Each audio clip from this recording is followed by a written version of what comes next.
Good evening, everybody. Welcome to the Town Council meeting, Monday, August 24th, 2026 at 7 p.m. here in the McKinnon Council Chambers. Agenda item number 1 is Pledge of Allegiance. Pledge allegiance to the flag of the United States of America and to the republic for which it stands, one nation, under God, indivisible, with liberty and justice for all. Roll call. Councillor Adams. Present. Councillor Kelly. Present. Councillor Daniel. Present. Councillor Grenier. Present. Councillor Klein. Present. Councillor Lazo. Present. Councillor Montigny. Excused. Councillor Steves. Present. Councillor Provost. Present. Thank you. We have a quorum of 8.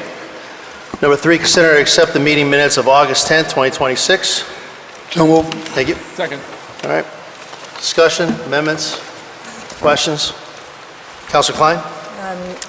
For agenda item number 26, I think we need to just clarify at 261, where it has the first motion, where it says all in favor for amendment, and the motion passed unanimously, but then you took it back. Right. So I think we need to just put that in there, that was not an actual motion. Very well. I can get with you, Sharon, on that. Thank you. Make sure we got it, but it should be on video too as well. Thank you. Yes. Thank you, Councilor Klein. Any other discussion on that? All those in favor? Opposed? 8-0. Subcommittee reports, Department of Public Works. Thank you, Mr. Chair. We had our meeting last week, and the only item is on our agenda is number 9. We did primarily discuss the trenching, started discussion of the trenching bylaws, and if you have suggestions on the trenching bylaws, please get them to the DPW director or me by the, let's see, when did we set this for? By the Wednesday the 9th, so that's when we're doing the meeting, Wednesday the 9th. Or you can if you can get them to me by the week before that, that would be, so we can actually debate them and throw them around. The deadline for trenching bylaws is Monday the 31st. Very well, thank you. We don't have a meeting scheduled. Education and Human Services. We did not have a meeting since the last. Thank you, Councilor. General Government. He is not here. We don't have anything, I believe, tonight on the agenda. D, Planning and Development. Thank you, Mr. Chair, through you. We met on August 13th. We have 2 items this evening, items 10 and 12, that were discussed that night. Thank you. PPP. No report, Mr. Chairman. Very well, thank you. Number 5, Chairman's announcements. Bear with me while I go over a couple of things here. Just want to let the public know that the moratorium bylaw, the public hearing itself is September 16th, downstairs in the GA. Actually, it'll probably be up here. It'll be joint between the Town Council and the Planning Board. I do know it's on social media now, but just let everybody know that that's the date. Recently, after I spoke with our town council, i.e. as lawyers and stuff like that, I have dissolved the Charter Review Committee as of August 17, 2026. I thank them for their service, and I will address the recommendations of the Charter Review Committee that was referred to the General Gov at a later date. I know the town manager will probably bring this up again, but I just want to reiterate, on September 17th, there's open meeting law. I recommend that any councilor, board member, committee member attend these open meeting law classes. I know there'll be a detailed schedule coming out.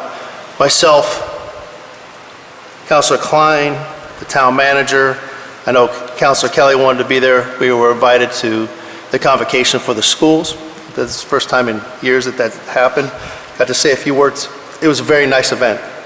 Very well attended by all the schools and the school spirit. And the only thing we could tell them really was thank you for their service, and I'm glad to see MCAS and a few other things raising where they need to be, including the absenteeism has dropped dramatically. And I welcome everybody back to school.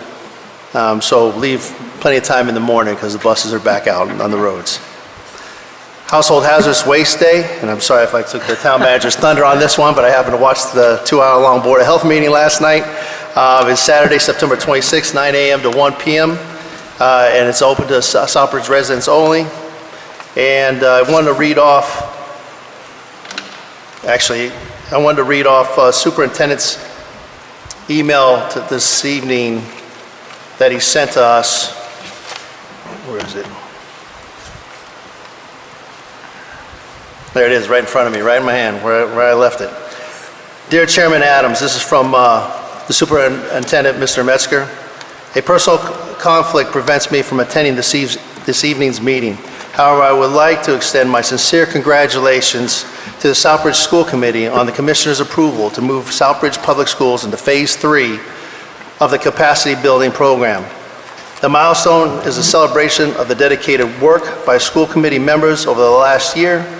We have been working very well together in a collaborative and collegial manner, and I look forward to continue and expanding upon that work in the 26 and 27 school year. Advancing to Phase 3 is a meaningful acknowledgement of the progress that has been made and the increased capacity that the committee has worked diligently to develop. That work continues to earnest this fall with the formation of several subcommittees. I look forward to working closely with each of the members in this area. While there is still important work ahead, this achievement reflects the commitment, perseverance, and collaboration that have defined our efforts over the past several years. I'm proud of what we have accomplished together. As a receiver/superintendent, I want to reaffirm my full support for the Southbridge School Committee as we enter this next phase of building local capacity to govern the district. I look forward to continuing our partnership and working collaboratively to ensure that every student in Southbridge has access to high-quality educational opportunities they deserve. Sincerely, Bill. So I thank you for that email. Lastly, I want to address council and the residents of Southbridge. Bear with me as I had to write this out a little bit to make it hopefully impactful to our council that sits up here at the dais and along with the residents out there. As a chair, I want to take a moment to address the standards of conduct and decorum that I expect as a chair while we're here at the dais. The business conducted at this dais belongs to the people of Southbridge. Every one of us who sits here was elected to serve the community, and with that responsibility comes an obligation to conduct ourselves professionally and respectfully. Our town council rules place upon the chair the responsibility to preserve order and decorum here at the dais. I take that responsibility seriously, and I intend to apply our rules fairly and consistently. That standard applies to every counselor. It applies to the chair. It applies to the vice chair. It applies regardless of seniority, political disagreements, personal relationships, or which side of an issue someone may be on. We are going to disagree here at the dais. There's no doubt about that. We should disagree when we believe it is necessary. Strong debate is part of the representative form of government. But disagreement is never an excuse for degrading, insulting, derogatory, or otherwise inappropriate language or conduct. We also have a responsibility to the public. Residents have every right to question us, criticize us, disagree with us, and hold us accountable. In return, this chamber must remain a place where everyone can participate in a public process without personal attacks or intimidation. The expectation of appropriate conduct applies throughout this chamber to elected officials and members of the public alike. And I will do my best as a chair to enforce those standards fairly, again, and consistently. I also recognize the limits of our authority. The town council consists of independent elected officials, and our ability to discipline one another is limited. But limited disciplinary authority does not mean an absence of accountability. Ultimately, every one of us is accountable to the people who elect us. Accountability also belongs with each of us. Each of us should have the discipline to control our words and actions while recognizing there are frustrations and at times anger, and they can arise at any moment during a conversation. If we make the mistake, we should acknowledge it. If we cross a line, we should take responsibility for it, own it.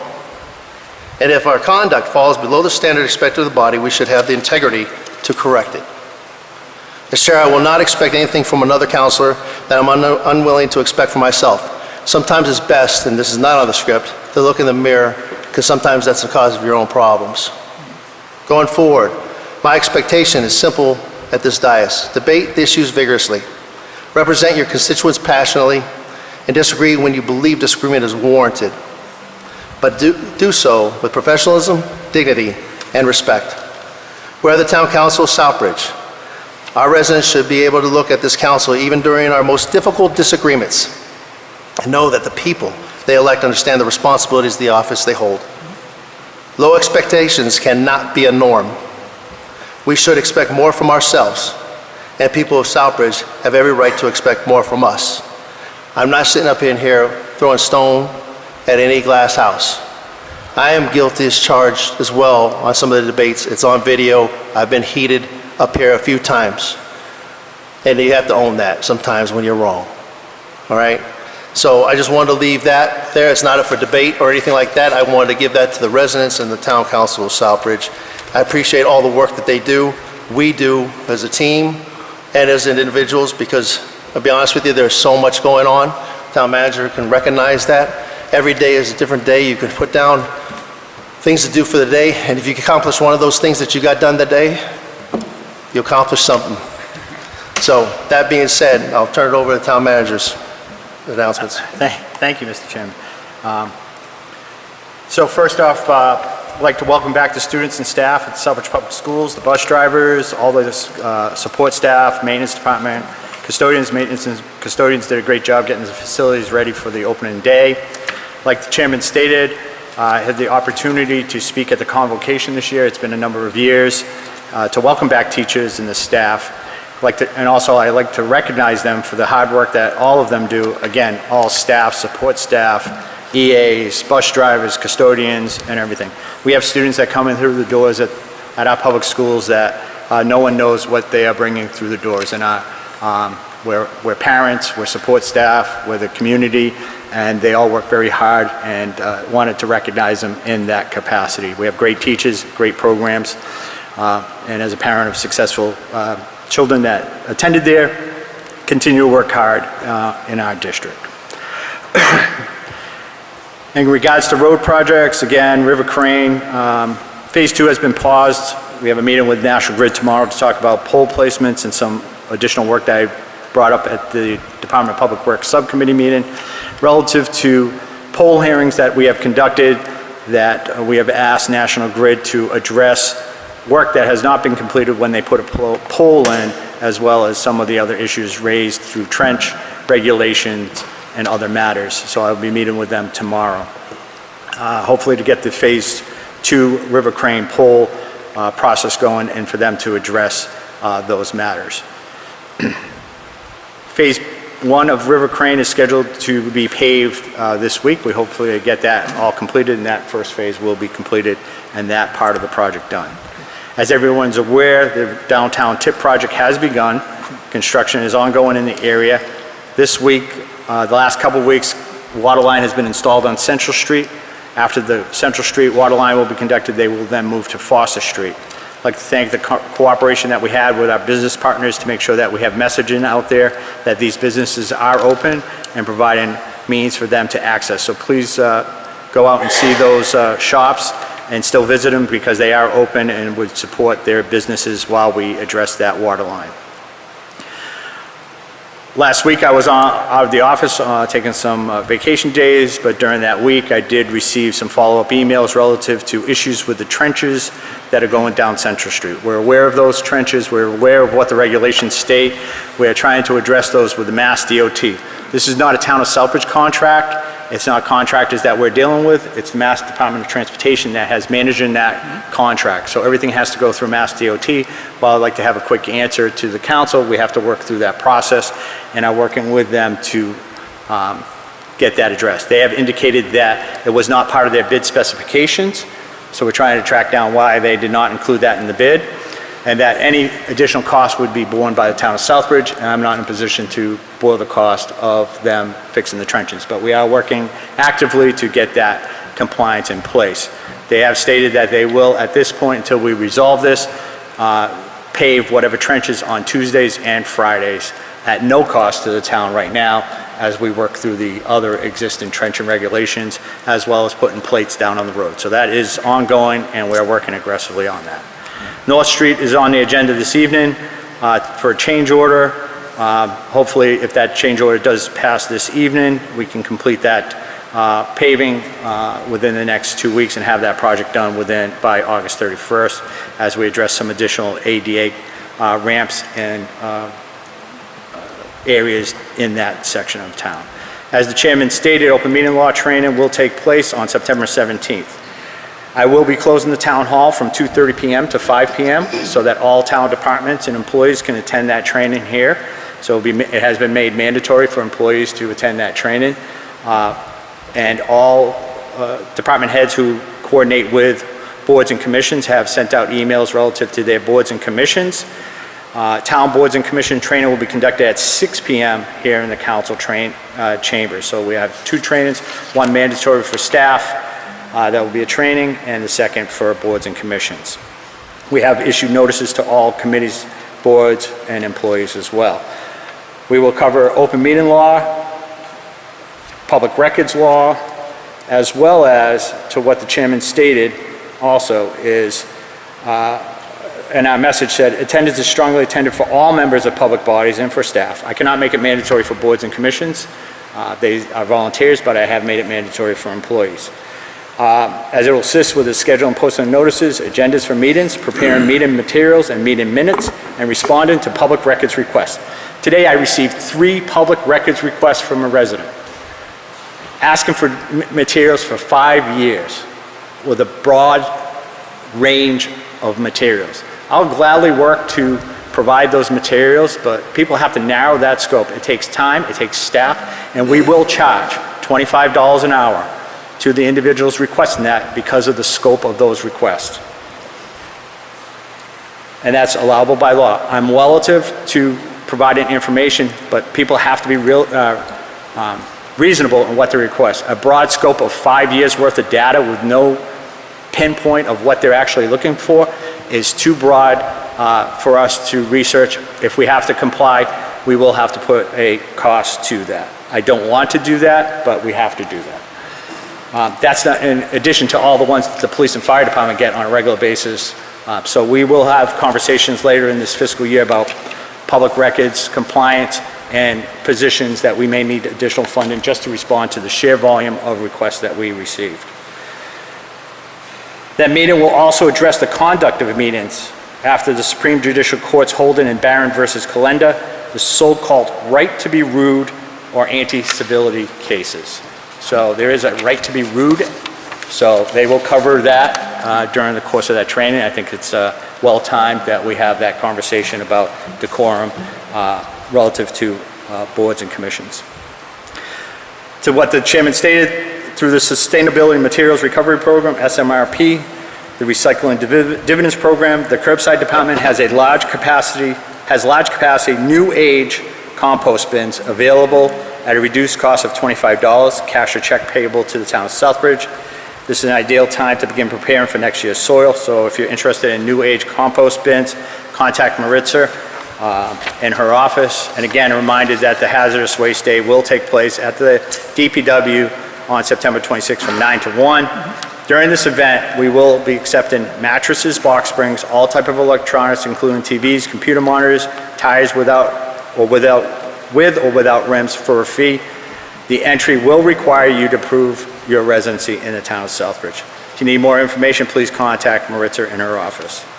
Reminder that early voting continues this week in the Veterans Room at Town Hall, with hours available during the normal course of business through Friday at noon. A reminder that the state primary will be held at the community center on September 1st in the community center. Last week, I learned through conversations that the town audit had been completed, so Council Steves, I apologize. I had not known that it had come in. It had actually come in June. That report was not forwarded to me. It had been gone to the Treasurer Collector and Accounts Office, and it had not been copied to me in the Town Manager's Office, so I was unaware of the final report. I will be forwarding a copy of this report to the entire Town Council. I am working to schedule a date for a presentation to the Town Council by the Town Audit Firm of Rizzoli, Clark and Associates. I'm happy to announce that there were no material weaknesses or significant deficiencies in their review. However, they did account for several observations that they noted for us to review. We will continue to work on these and actually I have meetings scheduled with our finance team to review not only the audit, but this fiscal year and start preparations for next fiscal year. And finally, I debated whether to say anything this evening or not, but as we see social media, sometimes you want to respond because just to get our side out to the public. I was very disheartened to see on Facebook a post by the Southbridge firefighters local, posted on October 19th relative to the town and the contract with the firefighters. They posted that they are without a contract for 415 days. That is true. There are a lot of reasons for why it's taken that long. In our agreement, neither party should engage in public comment about bargaining, so I'm not going to discuss our position. However, and I've had very good conversations with the union, great conversations. Thought we were on the same path. They post that over the last 415 days, they've battled numerous major structure fires, responded to emergencies, and transported patients when they need us most. Thank you. We recognize you every day. I respect you, and we've been working hard to rebuild the staffing at the fire department. They've showed up every call, every tone, every day. Absolutely.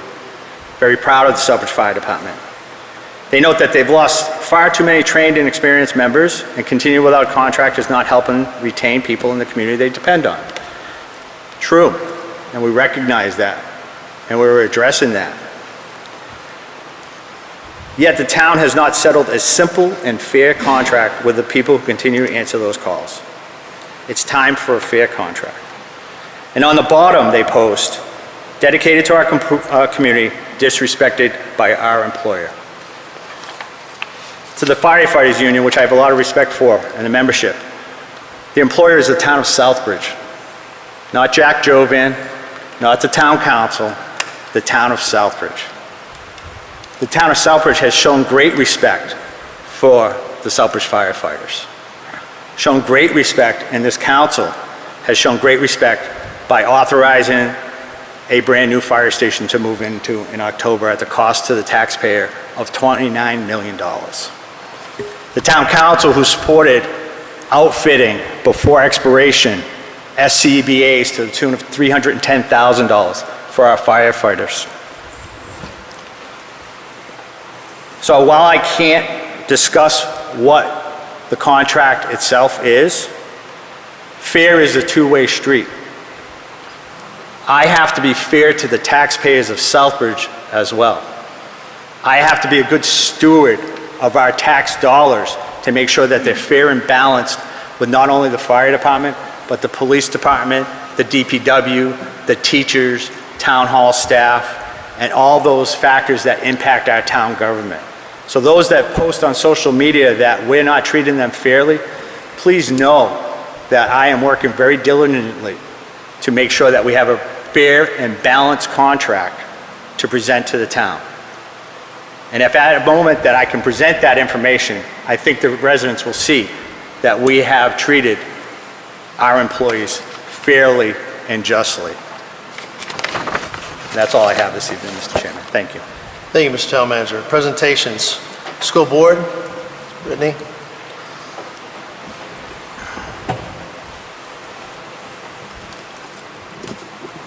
Good evening, can you hear me? Good evening, everyone. Thank you for having me. This is my third time here to the Town Council to present updates on our DESI plan.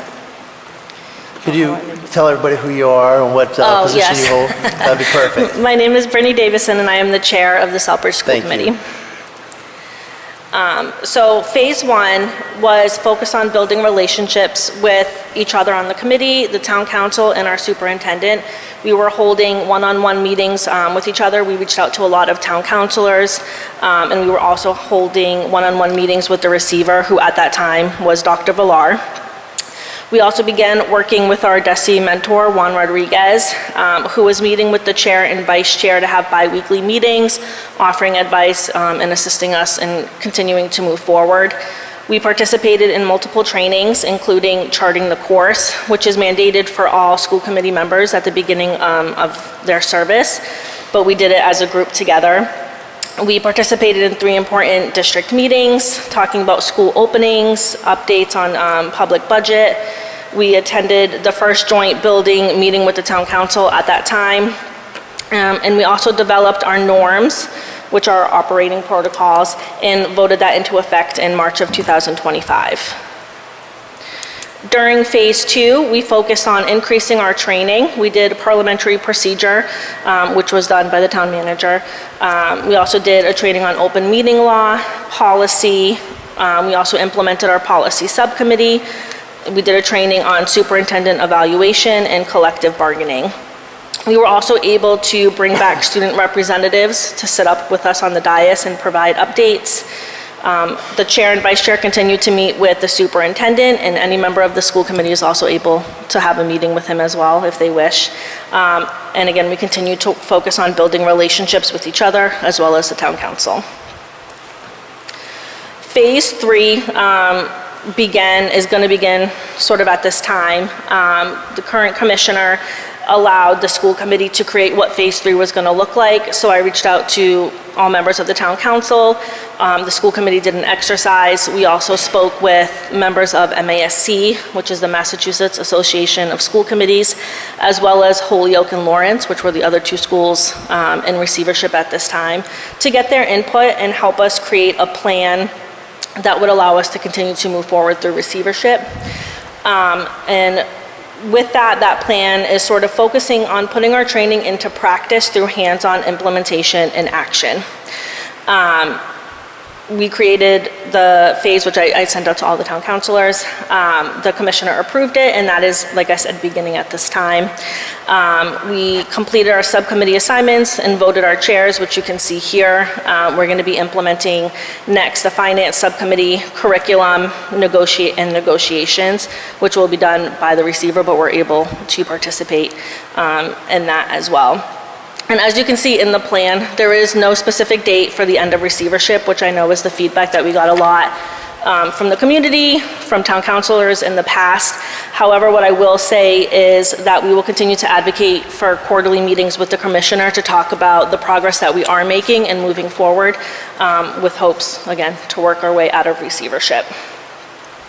Any questions? Councilors, any questions? I'm sorry about that. All right. Councilor Kelly. Thank you, Mr. Chairman, through you. Madam Chairman, or Chairwoman, I just want to say congratulations on moving into Phase 3. It's been a lot of work. There's been, until recently, with the change in leadership, both at the superintendent level and at the SE level, there has been little interest from the state or in moving us towards these goals. And I think finally we have some good leadership in both positions that is on the same page. And I congratulate you all for the work that you've done. I look forward to working with you in the future to get you across the finish line and get the schools returned to town control. Thank you. Thank you. Anybody else? Councilor Lazo. I'd just like to say, Brittany, job well done, school committee. You know, it's been a long road. I know it's been a longer road for myself than most that sit up here.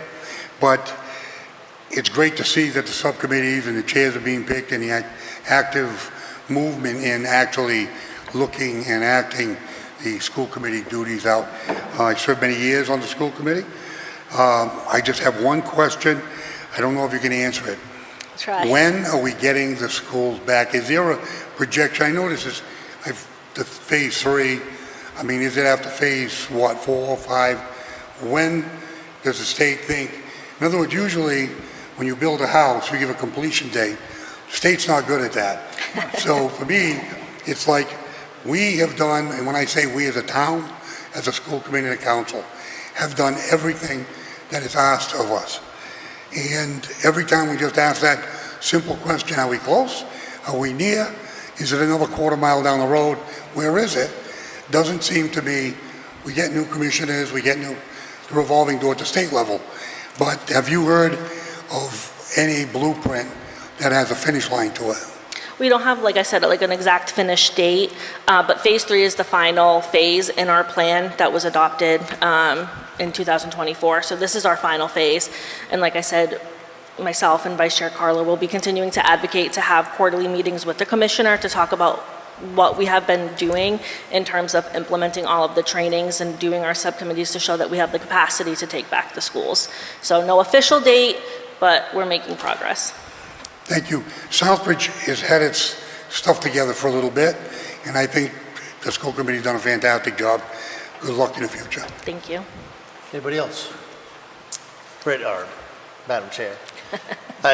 First of all, thank you for working with me to set up that meeting we had a few weeks ago with Desi and quite a few, and I appreciate your candor when we talk about the school and what the town council can support you on. Glad to see that the state arrived that day too as well and listened, and a lot of head nodding as well when we were in there, and it was a very cordial and professional meeting that we went through, and I thank all the counselors that attended as well. It was a very eye-opening experience, a lot of straightforward conversation, but at the same time it was very respectful, and I think most of us here at the council, including I don't want to speak for the committee itself, but would like to see us out of receivership down the road, obviously, very soon. But I'm impressed the fact that Phase 3 had no amendments. It was accepted right by the state. So that means you guys are doing something right. And I'm glad to see the subcommittees reform back up. Look forward to this budget season too as well. Not for the bad things, but for as far as any cuts may come by, but the fact that you guys, I believe you guys are maybe taking a little bit more active role into it, and we've seen that over year. So thank you for your service to your community, to our schools, and welcome back to school. Thank you. Thank you. Anybody else? Thank you. Number 8, Citizens Forum. If you wish to speak on anything that's not on the agenda this evening, please just state your name and your address, please. Good evening, everyone. My name is Dawn Pesci, 20 Hudson Avenue. I was born and raised in Southbridge. I'm a senior citizen now, retired, and I'm also a taxpayer. And one of my biggest concerns is this past year in our home, now that we're senior citizens, I've been very, very sick. And when you pick up that phone and you can't breathe, and the Southbridge Fire Department shows up at your house in 2 minutes, I am grateful. It's one of the best things in town. I have a 92-year-old dad that I take care of. He's had several falls. When you pick up the phone, the Southbridge Fire Department has been there. Because I'm retired and everything's gone up to pay the tax bill, I also work a part-time job in a healthcare facility, which I see the Southbridge Fire Department 3 or 4 times in one evening. And I know I have spoken through you to the chair, to the town manager, about their contract. And I always said in Southbridge, before I ever die, I want to see a new fire department. So we got that going, and it's beautiful. Now I just want to see whatever can be done for the firefighters' contracts. Without them, I might not even be here alive without them showing up to the house. The kindness, the courtesy, the professionalism, and we do need more firefighters too. And every time I see these guys, I thank them. I say, you're Southbridge's finest, and thank you for the job that you do. But they need a contract, just like anybody. And I'm not saying this, I love the town manager, okay? But the town manager wouldn't work for the town unless he had a contract. So we really need, and I know you said there's a lot behind the scenes going on, but it needs to get settled, and they really need a contract to get moving. And that's my hope and wish. And if I have to go from a part-time job to a full-time job to pay for the extra so that they can have the contract they want, I'm willing to do that as a senior citizen who has been so sick. And that's all I can say is that's one of the best things we have in town. When you need them, when you call them, when you can't breathe, and they're right there at your door. I had my first ambulance ride this year at 67 years old. I can't thank them enough for getting me from the house to the hospital, and as well as my 92-year-old dad. So please, please, I beg of you, whatever needs to be done, just keep working on it. Mr. Town Manager, and when the day comes, I'll buy you something to celebrate, as well as the fire department. But they really are Southbridge's finest, and when it comes to the health of anybody in this town, nowadays it doesn't matter what age. You don't even have to be a senior citizen. But when you get all the scanning alerts every single day on the front of your phone, they are just outstanding. And that's all I have to say is I'm just in support of getting that contract going no matter what it takes. If I have to go from working part-time to full-time to pay my tax bill so they get a contract, I'll be happy to do so. And I thank you all for your time, and I wish you a good year and a healthy one. Thank you, ma'am. Anyone else? Hello, Chris Sawaki, owner and operator of Green Meadows Farm. Need a motion to waive. So moved. Obviously, he's a business owner in here in town, but Mr. Zawaki and his family have been good stewards of our community. All those in favor, allow him to speak. Mr. Zawaki. Appreciate that, Mr. Chairman. Good to see everyone here again. I felt it was kind of my duty, because in many ways we're in partnership with the town of Southbridge. Running a cannabis business is a little different than a deli or a clothing store. It's highly regulated. We have a community agreement with Southbridge. So I want to make everyone aware of the forthcoming November ballot, which has a question on it, question 8, that potentially can essentially remove the legal cannabis industry. So it's a vote on cannabis. It's I think it was 75,000 signatures that were required to get on the ballot. There's a group that, by the way, is out of state from Virginia. I believe that they attempted to do this in Arizona and Maine as well, and now they're running in Massachusetts, and they've gotten to the final mile here, which is on the ballot, and the question will be presented to the people of Massachusetts to illegitimize and essentially repeal the cannabis industry. So it's very real. I wanted to come here and let everyone know. Hopefully most of you know this, but there's a lot of people in the state that don't know that this is coming, and it's on the ballot, and again, it is very real. So I think the latest polls show 60-40 in favor of the industry still, so there's overwhelming support, but obviously we need people to turn out. So I guess I'm here to create awareness for the town and us, and obviously the citizens of the town. I don't know, honestly, what the town can do. There's a lot at stake in terms of taxes. There's a 3% excise tax that you all are a part of. There's obviously any number of jobs. All 3 operators in the town right now, I think it's 3, right? Retail anyway. And there's a 4th potentially coming. We all hire locally, so there's a lot of jobs at stake as well. And I think, I'm always open to debate, and I always respect everyone's personal opinion. But the industry, I think, has been largely without, any major issues. I think by and large, it's been a positive for the community. So to see all that get rolled back, and not just in Southbridge, but statewide, would be an incredible event, I think, for the state, and an incredibly poor event that would set us back in time. So I have materials that I'm part of a group within the state that's trying to create awareness, trying to promote no on 8, which is what the vote that we want. But if the council is open to materials or creating awareness in some way, and I apologize, I don't have something more formal tonight, but I just saw somebody today and wanted to get out here in front of you guys and let you know, in case you weren't aware, that this will have a profound effect on the town of Southbridge if it were to go negatively for us. So we do want vote no on 8, but if there's any questions you have now or anything that you think you can do along with us to promote the health and welfare of the industry, that's why I'm here. Thank you, sir. Appreciate it. All right. Anybody else?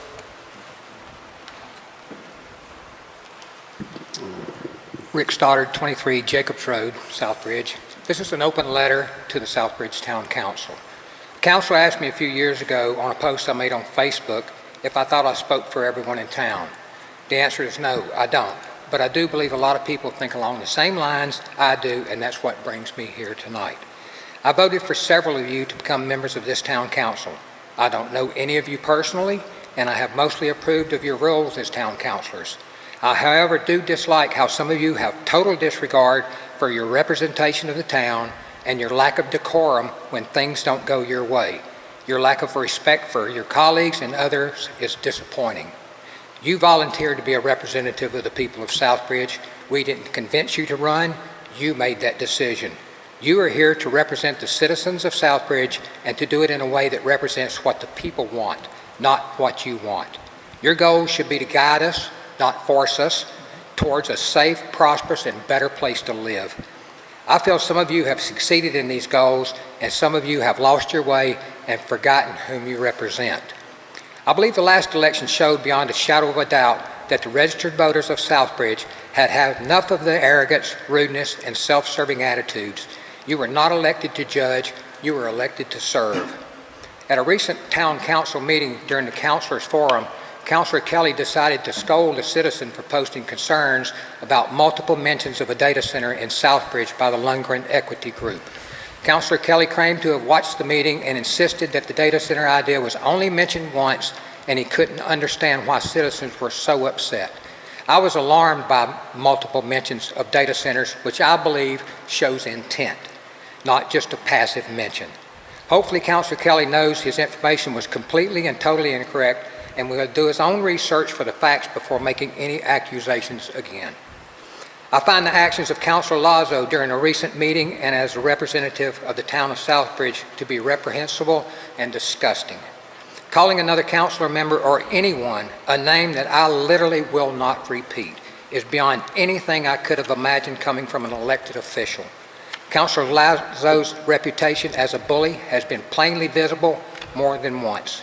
In my mind, he absolutely does not reflect the ideals, morals, or character of a Southbridge resident, and especially not that of a leader or a town councilor. We want the Lundgren Group to know we are all in support of your success within the business park and the town of Southbridge. Your success is our success. One of our councilors accused citizens of bad-mouthing the Lundgren Equity Group. I have not, nor have I heard even one citizen say anything disparaging about Lundgren's equity. It's just not true. The message is now clear. Represent the citizens with decorum and professionalism or be gone. Thank you. Anybody else?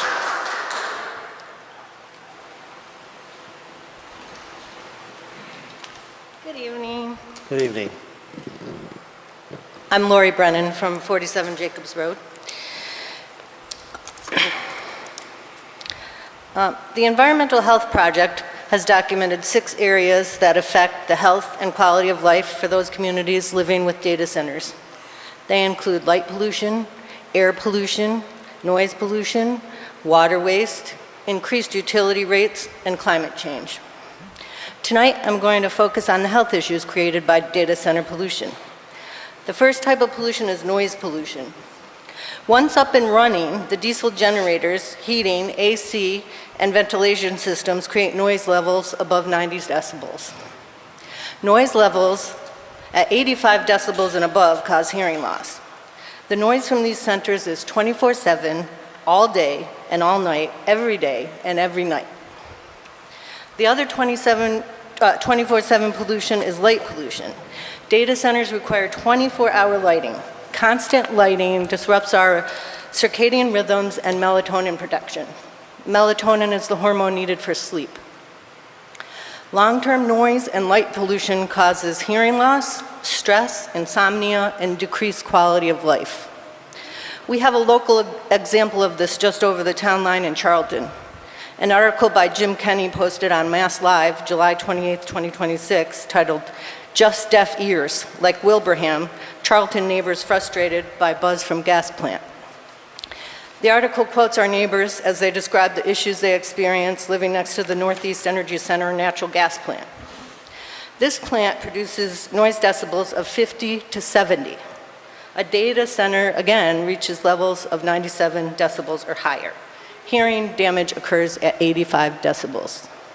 I'm sure all of us want to live to hear our children and our grandchildren laugh as we age. Data shows that if we live within 3 miles of the constant noise over 85 decibels, we will suffer hearing damage. The third, and definitely not final type of pollution, is air pollution. Data centers produce nitrogen oxides, methane gas, volatile compounds, and fine particulates that pollute the air our children breathe. According to a study published in Eco Environment and Health, Volume 4, Issue 3, September 2025, these pollutants cause increased rates of respiratory and cardiovascular disease.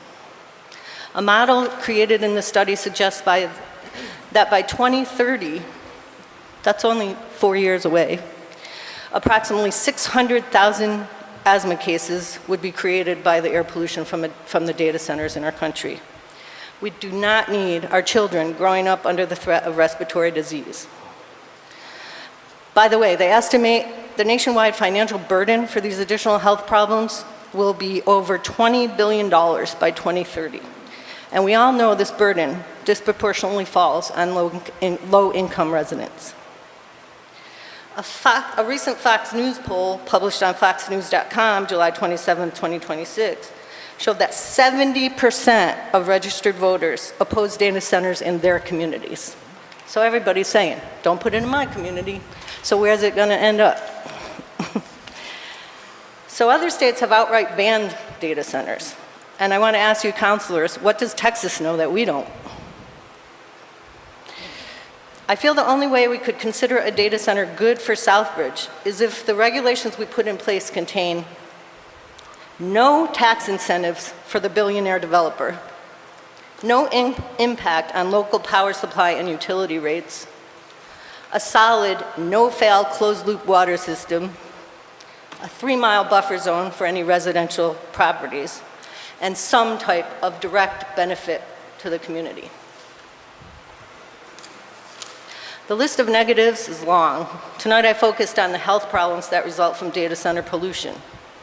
At future meetings, I'll highlight the other negative effects of data centers, which include depletion of natural resources, water waste, increased utility costs passed on to residents, exhaustion of first responders, especially our firefighters, decreased property values, and climate change. Thank you for your time. Please do your research and make moral decisions that will protect the health, utility rates, and environment for all Southbridge residents. Thank you.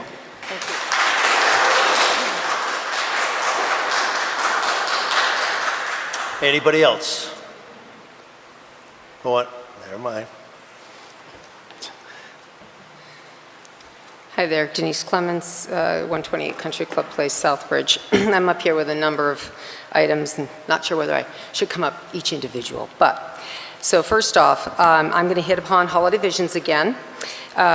Holiday visions, it's what you see all around the holiday time. If you haven't seen me talk on this before or are not familiar, it is all that wonderful stuff, or to some of you, not so wonderful, kitschy at times, holiday items that appear in our streets, not by the elves, truly, but by the volunteers, not many. We need more, and I'm going to keep saying it right up until the day it happens, which is November 28th is our event. The items get put out the first 2 weekends of November. Don't have the date off the top of my head, but there'll be more on that.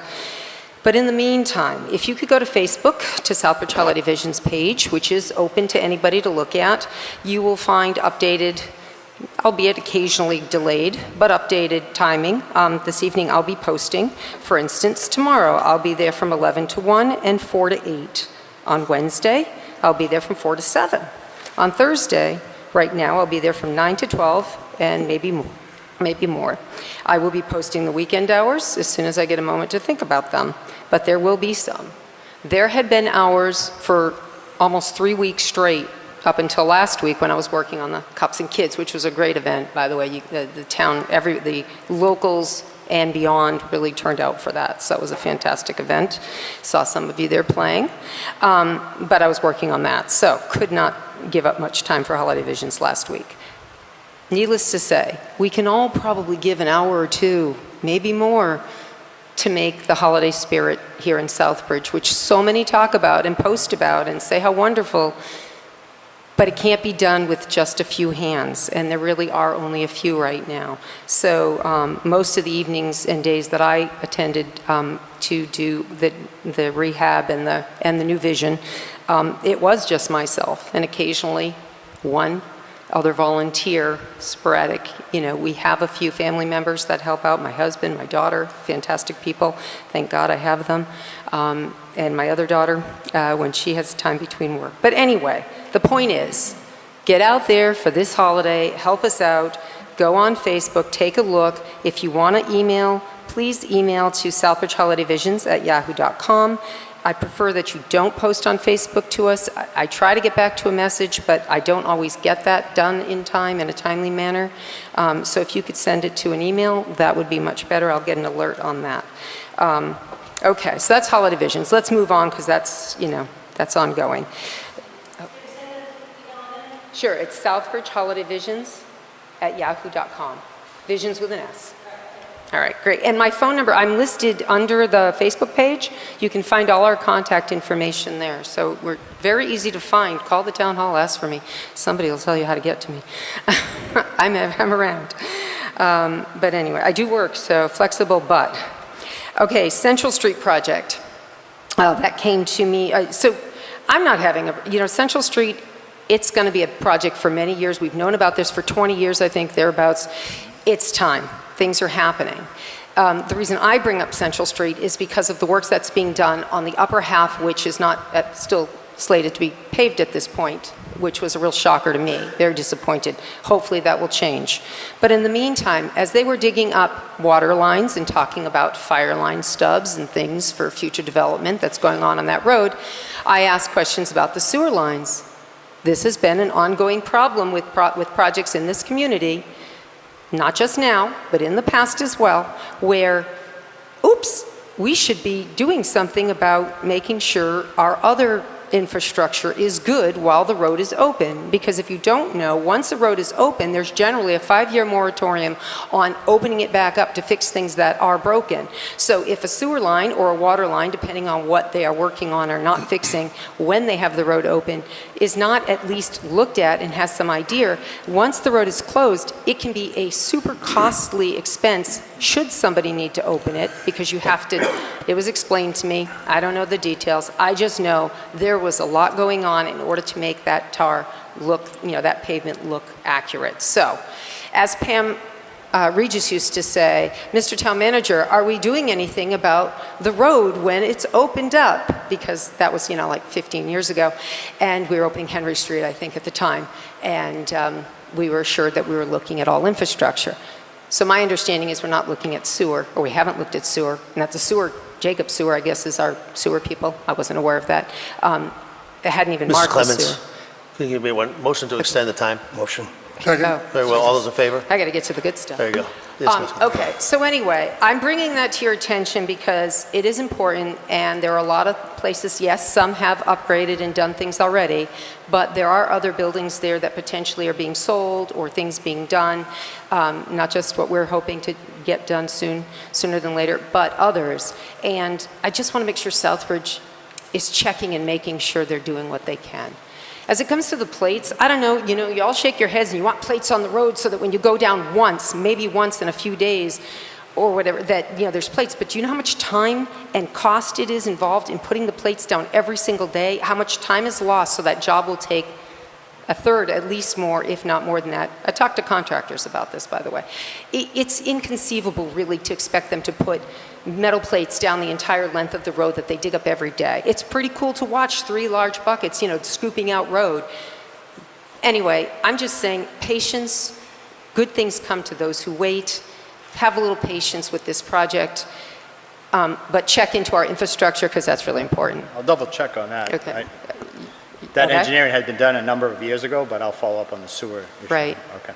And I would also like to point out, because something also came up on the River Crane project too, and that is the fact that, these plans come up and economic development does a great job, and we get all this funding, and eventually years later, just like with Main Street, we get this other plan in which big curbs are made on the corners, and suddenly sidewalks are 10 feet wide at Pleasant Street School, there's no school anymore, and the road becomes narrow, and this community parks on the street. We are a multi-family community, 50% multi-family community, and we lose all this space because what happens is you've got an initial plan, and then some state person who's not even in our state, maybe he's down in Atlanta, an engineer, comes up with some great plan, sends it back up, and for some reason, not everybody looks at it. Our DPW, our police, our fire, are they looking at the final plan? Are we saying to the state, thank you for your money, but this does, you changed a few things on us. These are things I think we need to take ownership of. The old Southbridge first mentality, well, this is important, and things like that didn't happen. River Crane's a little bit scary. River Crane was really scary. I mean, they're going to cut off that corner, thank goodness, at the top and make us be able to see onto Hamilton, but let's face it, some of that stuff on River Crane, I don't know how the trucks for Dexter are doing their thing, but that's just one observation. Just saying, maybe in the future, because I have asked some questions, maybe in the future we bring out the DPW to make sure that they're, familiar, especially if we have any new people that don't know about old plans. I'm just suggesting, and I did suggest maybe people step up and be concerned on their own and ask questions, not wait to be told. I have said that suggestion to people, just saying. Anyway, okay, so those are some of my road concerns, construction concerns, after having sat up there and being where you people are too. But it's not your job, it is the town managers, it is the department heads, and that's who needs to step up when it comes to the town. All right, so now what I'm about to say is probably going to rile a few people, but I'm going to say it because it's important to hear all sides. And I watched the vote and the discussions from last meeting. I wasn't able to be here, and I delved a little bit deeper into the subject. So let me first say that I don't agree with a data center at the AO complex. After having talked to a number of people and after having looked considerably at a number of things, I'm not so sure. I think Lundgren can do something much better with that property. I don't know what they're going to do, but I think they could do better, and Southbridge could do better with that property. Having said that, the reason for this is some of the things I've uncovered. Now, just like AO itself, technology to support not AO, is changing daily. That is not a lie, that is the truth. While comments made by Councillor Kelly and others have some truths, there are other truths that were not mentioned. So yes, large data centers, 100 megawatts and up, which a lot of the things we've heard this evening, and I applaud people for getting their information. A lot of the things we heard are in direct relation to those 100 megawatt and up type centers. Huge centers, huge power and water. And keep in mind, a lot of the problems are coming out from the data centers that have already been in Texas, in other places, sucking up the water, sucking up the power, and causing a lot of pollution because they're using diesel, all those things. And new technology is changing minute by minute, day by day, week by week. It changes. So there's the new technology is also helping smaller facilities, 10 to 50 megawatt type facilities, to be better, to do better, to be able to provide better without the trade-offs of safety and Mrs. Clements, power usage. 10 minutes is up. I know, but I had 3 items, so how can I be, you told me you I'm can't just come going back by up. what the charter and the rules and Do I get regulations off and state. come back up? You're not allowed to do that either. Yeah, so that's convenient. Okay, thanks. Not convenient. It's Yeah, well, what you guys have- expect. What are you supposed Thank to- you. I guess I'll come up at the next item. Thank you so much. Anybody else?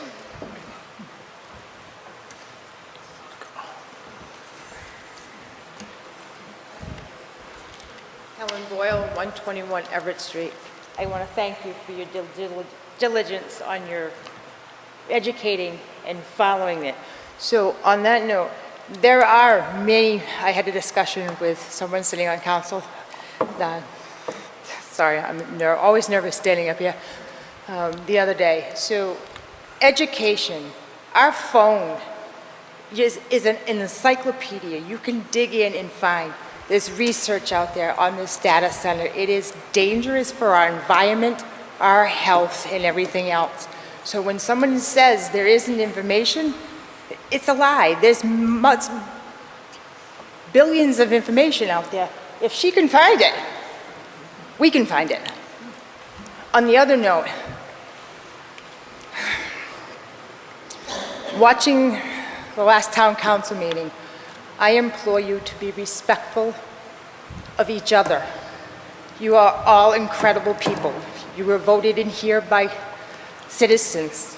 Be respectful be mindful. If two of you have two different ideas, sometimes both of your ideas combined can be the answer. So be respectful to each other, please. Mrs. Boyle, did you say who you were and your address? I may have missed it. Oh, okay, thank you very much. Thank you. I know who you are, I just wanted to make sure it was for the record. Thank you. Thank you. Anybody else? Anybody? Okay, thank you very much. I appreciate your comments tonight.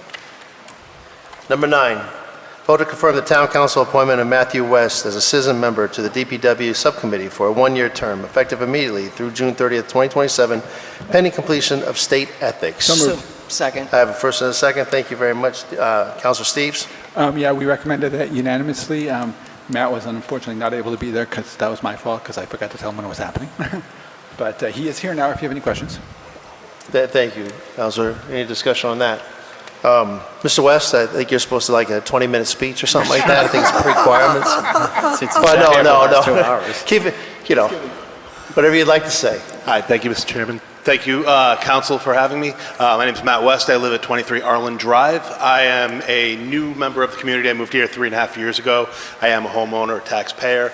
I work for the Commonwealth.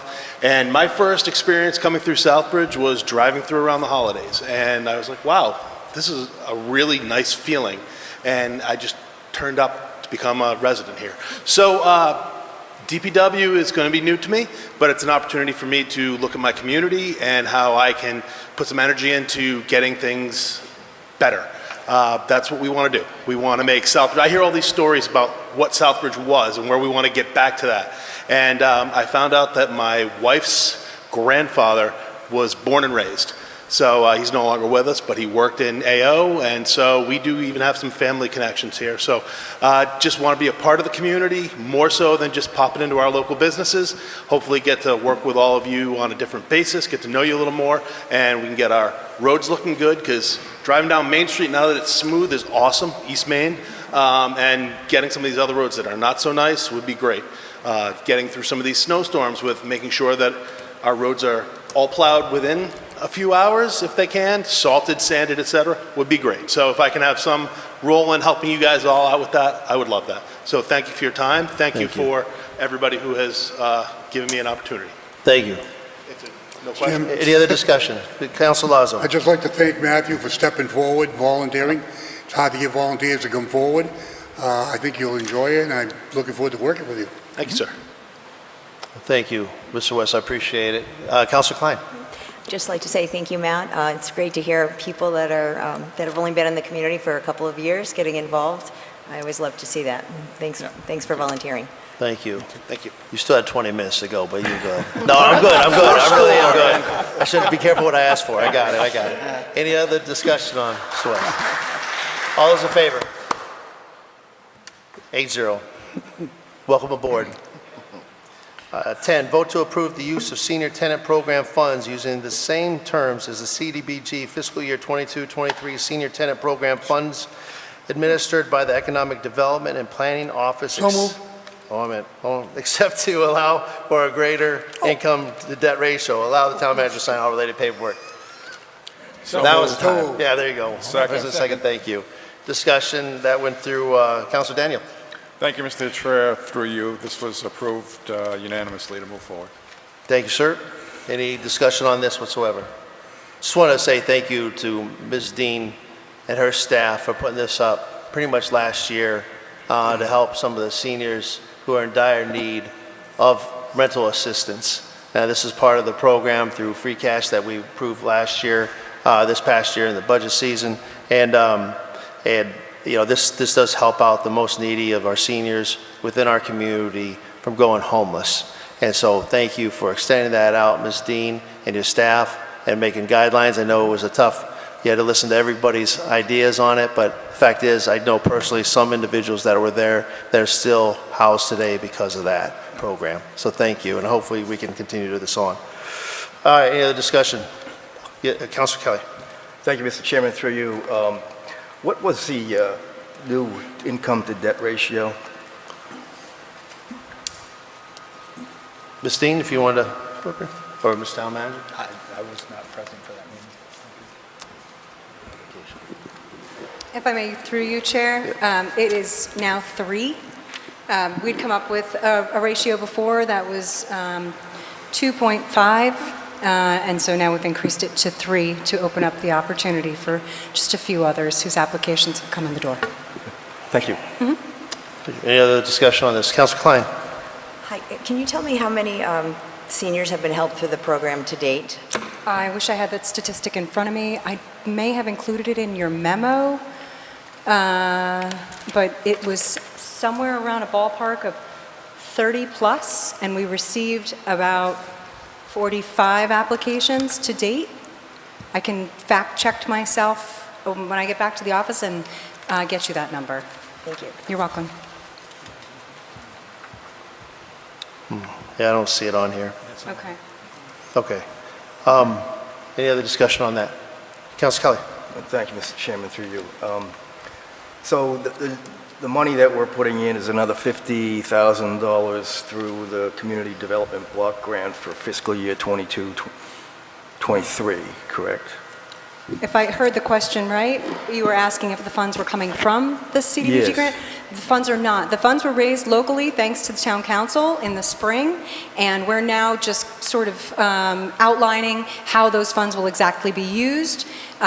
We wanted to ensure that it was clear that the funds raised by the town council would be applied using the same terms that the CDBG funds were. Okay, so these are not CDBG funds, correct? These are not. Okay, these are town funds? Correct.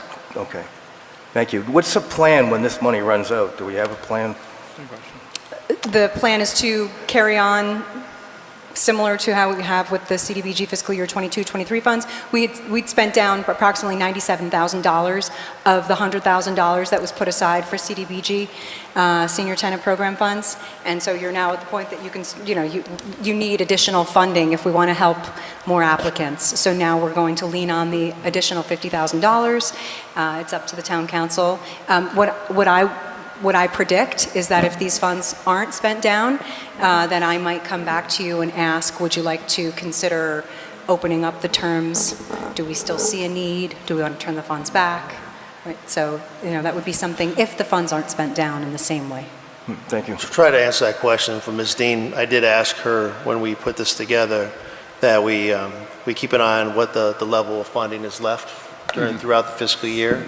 And if it needs to come back to the town council and that the town council can afford or the town can afford to up it down the road, then let's see where we can go from there.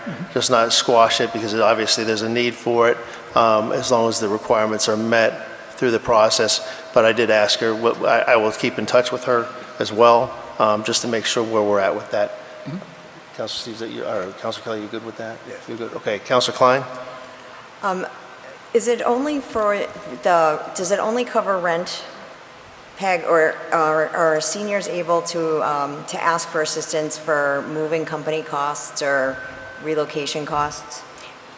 If I may through you, Chair, it's strictly we strictly only pay the landlord. And we do that to ensure that tenants maintain good housing, that they're not in jeopardy of housing.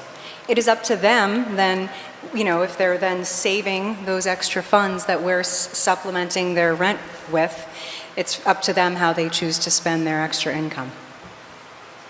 Thank you. Thank you. Or savings, or whatever funds they're using for their rent. Councilor Steves? To follow up on what Councilor Adams was saying, is there any future plan to return this to CDBG?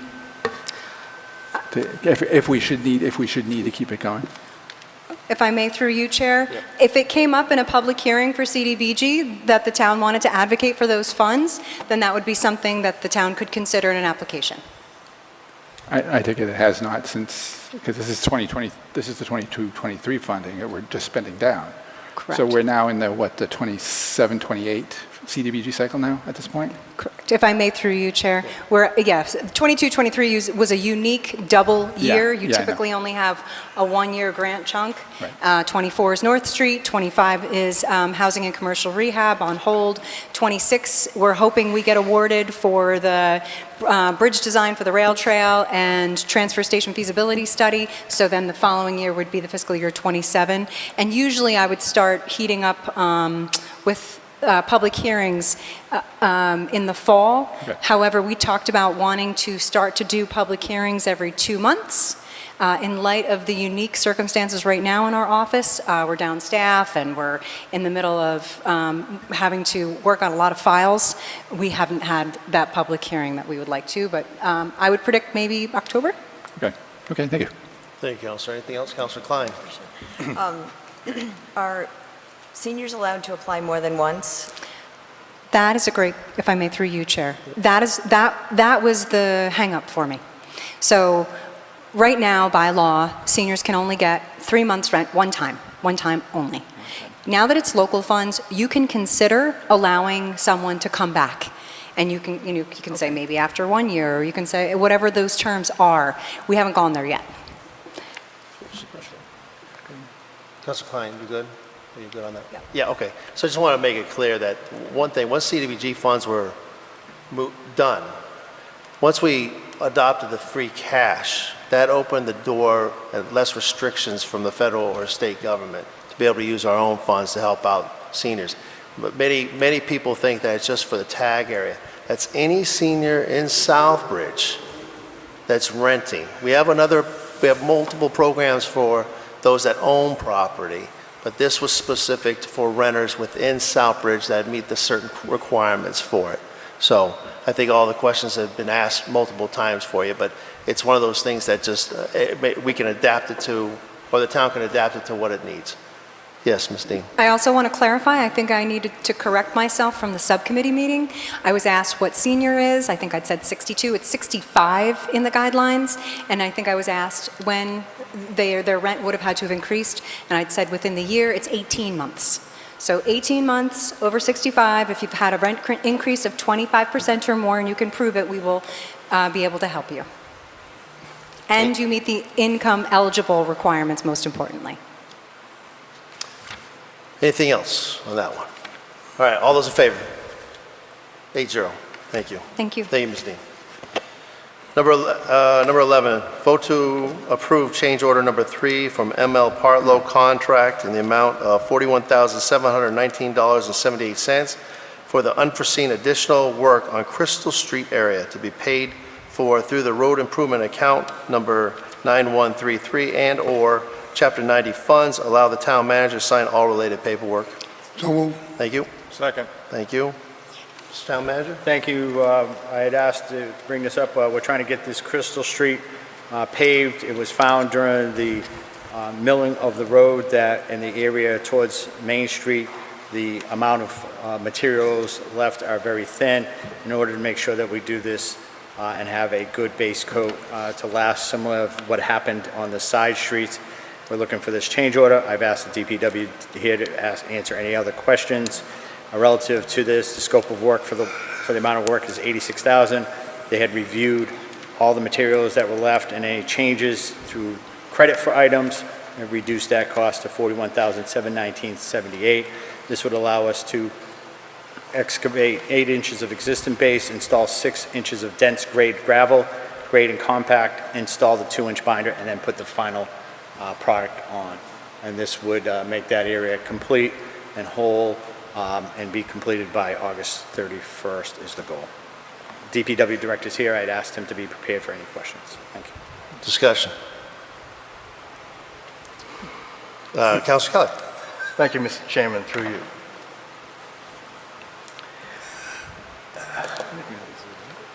It seems to me that the lack of material underneath should be something that was foreseeable. And, you know, this is just another example of a contractor who agrees to provide a service for a fixed price, coming back when there are problems that are foreseeable that should have been included in the contract price. Coming back and now asking the town for more money. Happens time and time again. And unfortunately, it's a problem with the way governments contract. You have to go for the lowest bidder, and a lot of companies, I believe, put in bids that they know will not do the job and then come back and ask for asked for increases. We didn't foresee this circumstance, we didn't foresee this circumstance. Anything that's foreseeable, I mean, the fact that there wasn't, enough material when it was graded down, I mean, I think that would probably be a common problem. Seems to me it would be anyway when doing this kind of work. And now we're asking for $41,719 more of taxpayer funding. So I can't really support that because I think this is foreseeable and it should be covered within the contract price. Thank you. Thank you, Councilor. Any other discussion? Councilor Klein. Was there a written directive issued as required by the bid? I've asked the DPW director to be familiar with the contract and respond.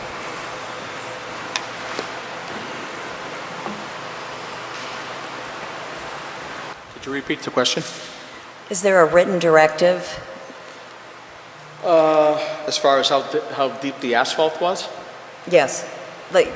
No.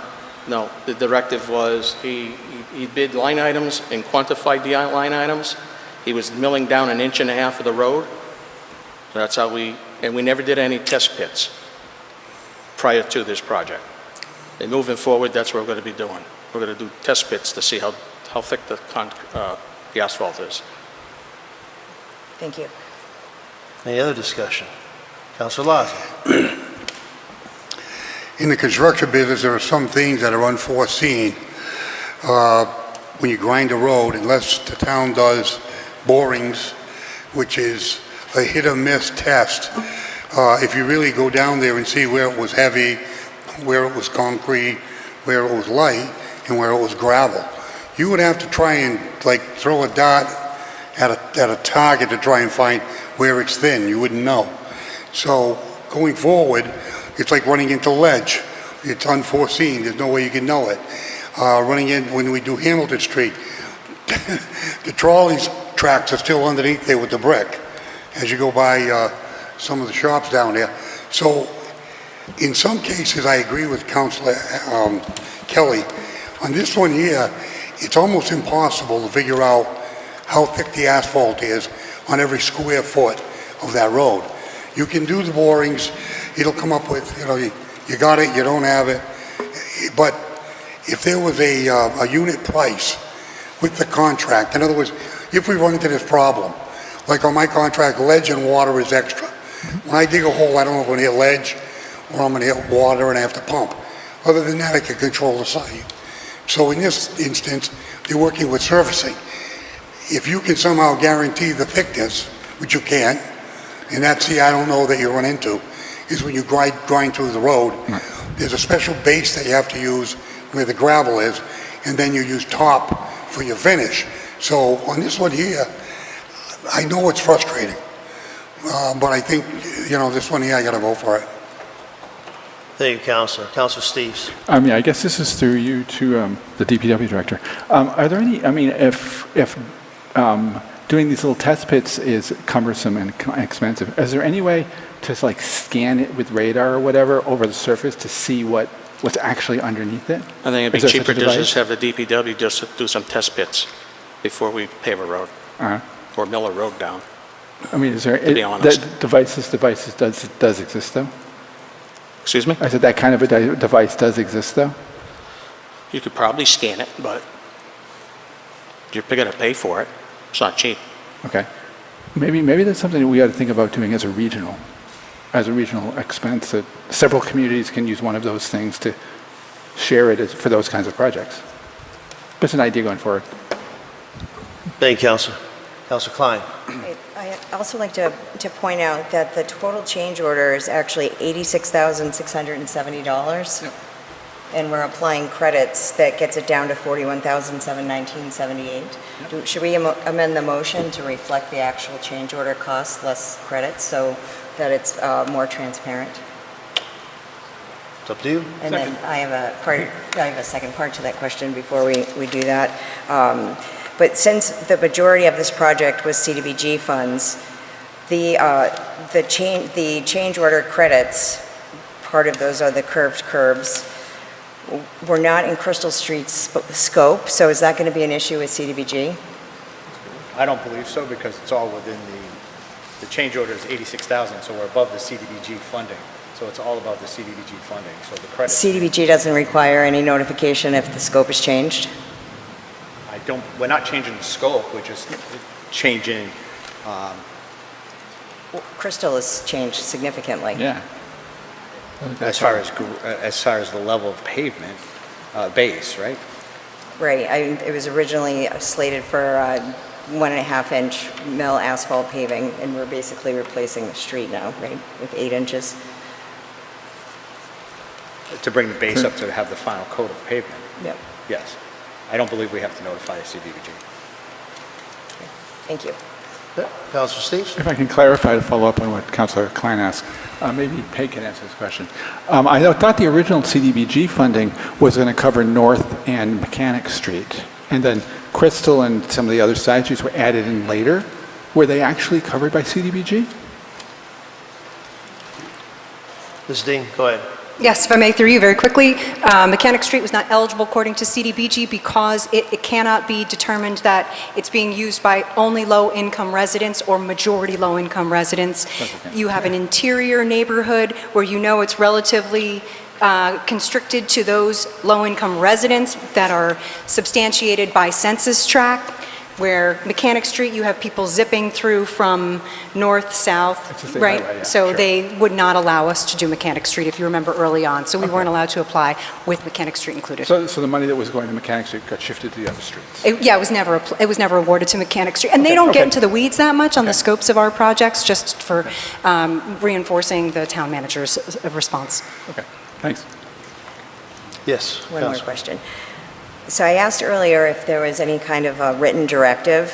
Is the only thing that we have to justify the change order this invoice? This invoice is based on the items that were bid by Partlow and Sons. And Okay, so I do have a copy of that. So to answer your question, this is the only document for the change order this evening, to say So- what was changed from the original scope is the additional work and the credit for the items. So that is the change order. So 3 weeks ago, I had my team out there with Mr. Partlow, and we went through bid item by bid item and said what we need and what we don't need. So he gave us credits based on that walkthrough, based on his itemized bid that he gave us. His original bid was $86,670, but he's given us a credit for $44,950.22, which leaves $41,719.78. And I asked him before I got sick, I went on sick leave, July 9th, I was out there with him, and during the first, and I understand the change orders, it seems like a lot of money, especially the first change order for $184,958, but when we did that change order, he had just started milling Crystal Street from North Street, and it looked fine. We definitely had 1.5 inches milled there to work with. We did the change order, we approved the change order. About 3 weeks later, he came to me, I was out there July 9th, and he goes, down the other end, by the time he got to the police station, it's down to nothing. So when they initially installed this pavement many years ago, Yep, they didn't do it right. And I wish that, if we would have waited for the first change order to go through, this would have been included. But I did the due diligence, and we made sure we got our credits back. Thank you. And he has given us credit for not installing the curve. Yeah, was there a credit also for the labor to install the granite? That's where I was, yeah. So he gave us credit for not installing the granite. Where is that? It's granite curb type V4 curved, 504 top one. So is that for the... $19,022. That's So the is that credit. the labor, or is that the... Just the labor. Just the labor? Yep.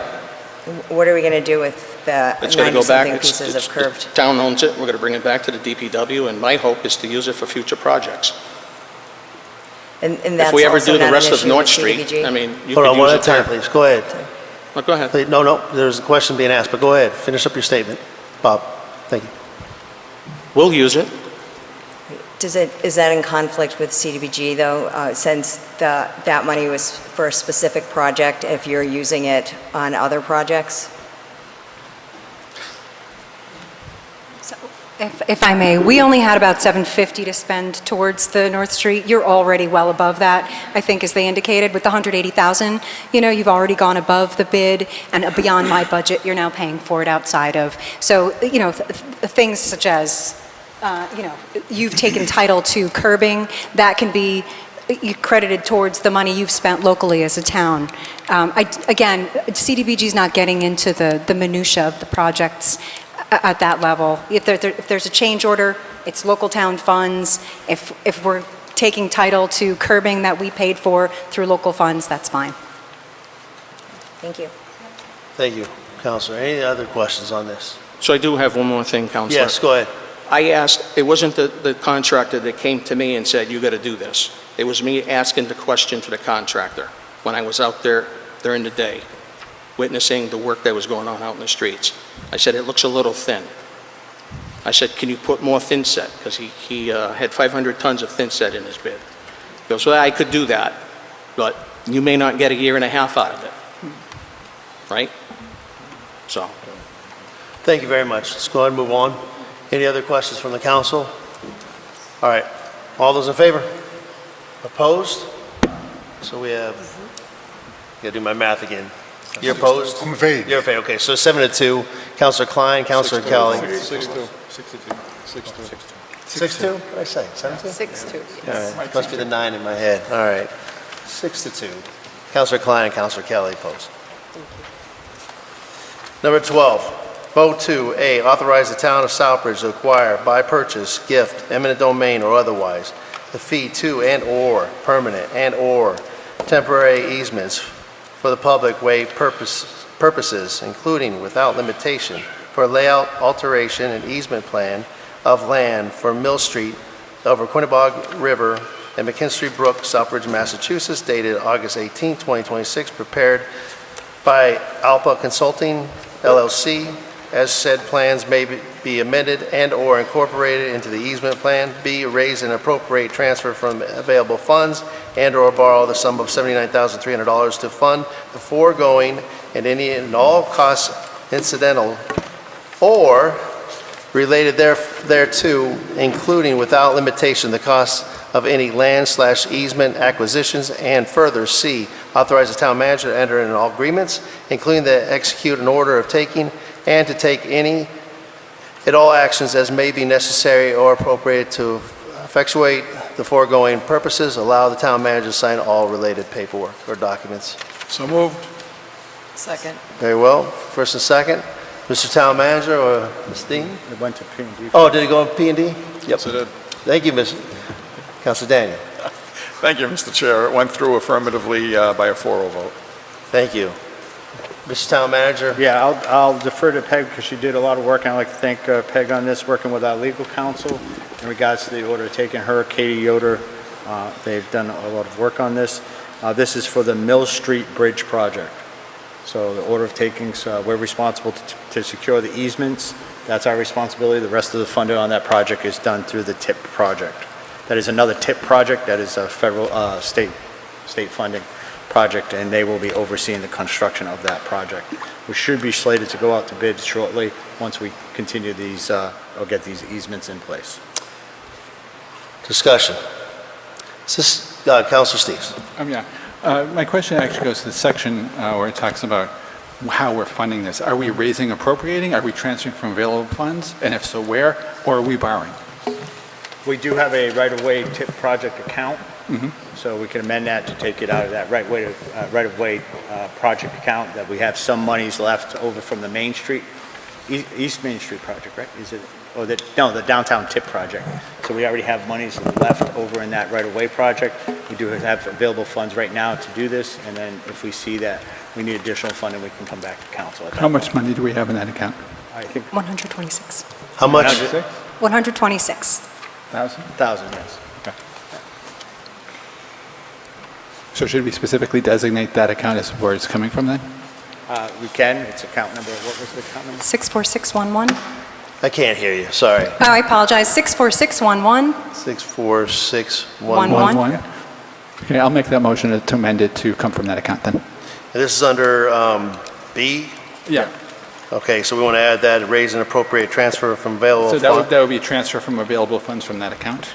Okay, so in there would be B, raise and appropriate transfer from available funds from account number 64611.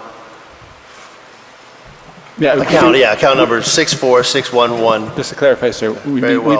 we'd be transferring from available funds from account number Yeah, okay. 64611. All right, so we have an amendment, or we need a second? Is there a second? Second. Very well. Discussion on the amendment. All those in favor of the amendment? Abstain. Okay. So we have a, here we go again. 701. We got a 701. Council Lazo will abstain. All right. Motion now is on the table to add that funding in there, or so on to the motion itself. All those in, did we have the first, we already first and seconded it. So Yeah, we all did. those in favor of the amended motion? And any further questions or comments on that? Huh? Any further questions and comments on that? Yeah, do we have, okay, my apologies again. Any questions on that, on the discussion, on the final motion? All right, all those. Do we have a time frame for doing this? Excuse me, what? I'm sorry, do we have a time frame for doing this? Pending tonight's vote, the execution will go forward this week. Okay. Any other discussion on it? All those in favor? Abstain. One abstention, Scott Lazo, Councilor Lazo. All right. Number 13, vote to recommend and refer proposed amendments to the Southbridge zoning bylaw regarding solar and battery energy storage systems consistent with the Massachusetts siting and permanent standards to the planning board for review and inclusion in the joint planning board / town council public hearing scheduled for September 16th, 2026. So moved. Second. Very well. Just let you know, this came up at the planning board. Many councils were there that evening where the planning board had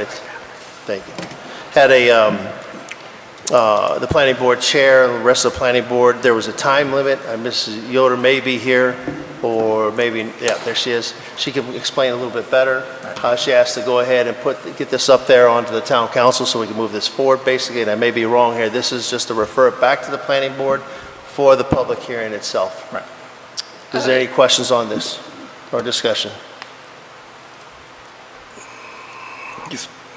Go ahead, Councilor Kelly. The proposed bylaws these are taken from the state's recommended bylaw, is that correct? Yes, that's correct. So DOER has a number of model bylaws. So there was one for solar and one for battery energy storage. The draft that the planning board has at this time is predominantly from those model bylaws. Just some adjustments to account for our local districts and how their recommendations would fit our districts, and to assign a local designee as our the type of consolidated permitting that they're doing now has to go through an initial approval, and then all of initial assignment into like what type of project it's going to be. And then it will go through all boards and commissions in the same permit, rather than in previous permitting, it would have to go through planning board, it would have to go through conservation commission. All of this will become consolidated. Right, and if I'm not mistaken, this all comes from the Climate Act of 2024, the regulations that were recently adopted, I believe July 1st, correct? Yes, it was, yeah, the act was in 2024. The regulations went into effect in July, and then as of October 1st, all towns will have to comply with them regardless of if they have a bylaw or All towns not. have to comply with those regulations, correct? Yes. Yeah. All right, and this basically is a mandate from the state as to how we're supposed to address solar and battery energy storage systems, as I understand it, right? Correct.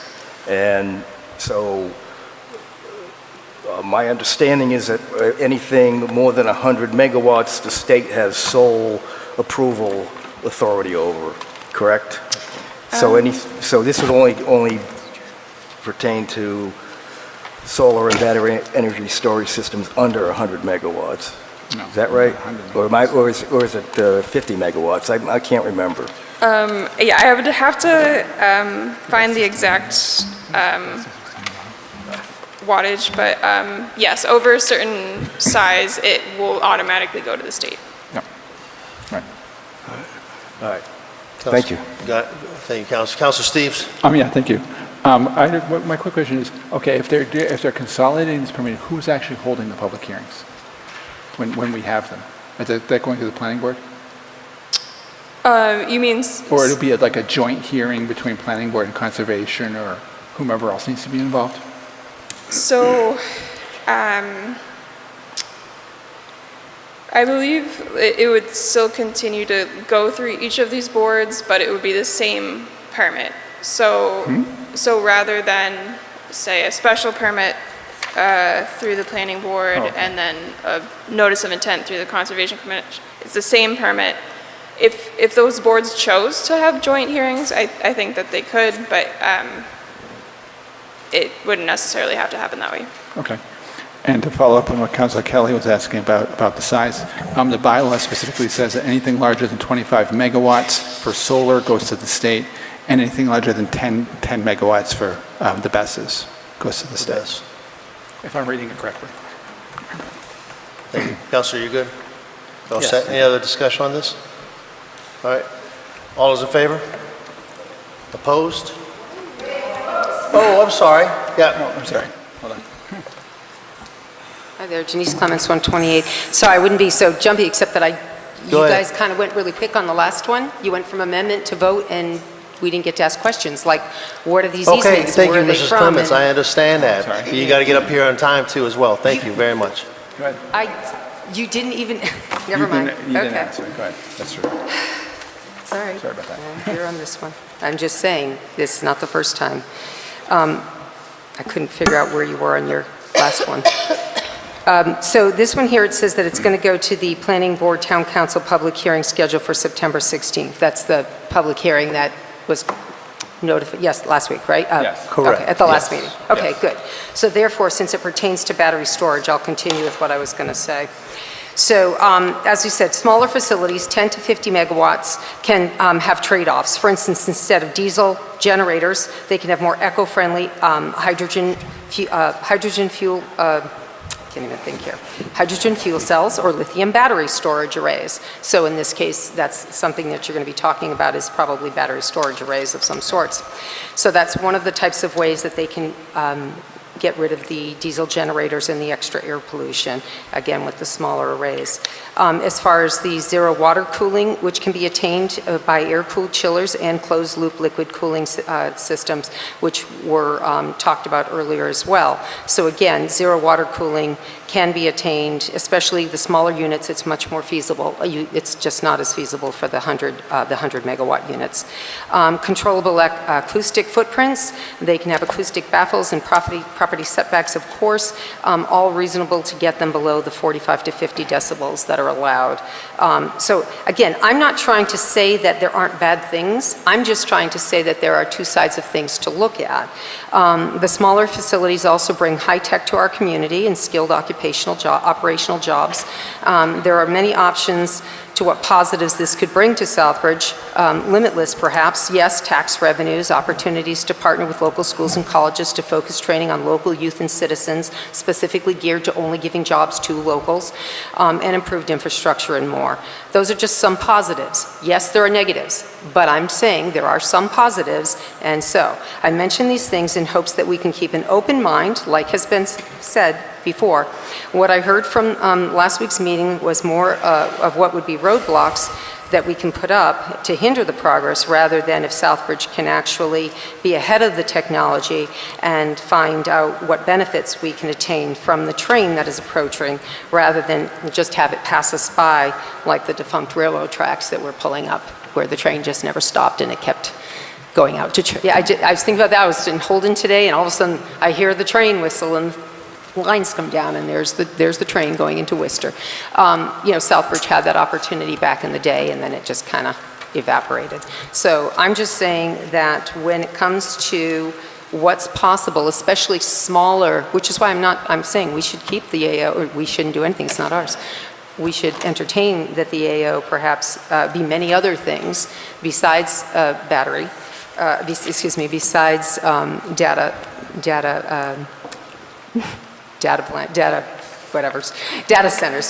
centers. I'm now confused because I'm thinking about the last question. But anyway, having said that, I don't have a lot more to say at this time, but I'm sure I will. And I will also probably find lots of horrible things to say too about data centers, which is, what we all talked about a little while back. But in the meantime, I hope that people do keep an open mind because data centers are coming to Massachusetts more so than just the giant ones in Lawrence. I'll give you the That's 5 time to minutes speak. again? Okay, thanks. Thank you very much. Hi, Thank you.